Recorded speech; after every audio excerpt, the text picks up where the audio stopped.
So we're doing a little jacking up with this antique jack I was introduced to and bought a few of.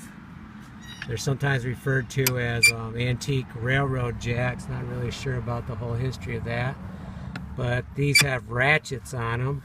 This one was painted, so I'm still trying to get it working nice again. It's a little tight. I have to sometimes tap it with a hammer to loosen it, but I greased it up, took the screw out, greased it, so this is now floating nicely. You need to do that.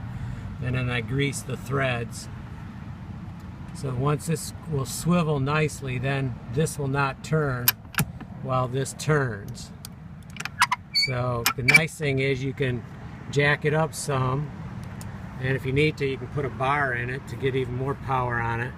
I think this is a 2-inch diameter center here with threads, so I've seen numbers like 40 ton thrown around, 30 ton. They go by the size of the thread here and the length of the thread, so I think this is like a 2x10 or 2x8 or something like that.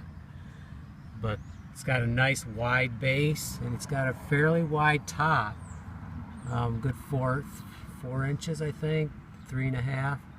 Whereas if you buy hydraulics, they often have a 1 inch, or I don't know, they're pretty small. Plus with hydraulics, you can't just leave it in place. You can leave this thing in place for months or years, I guess.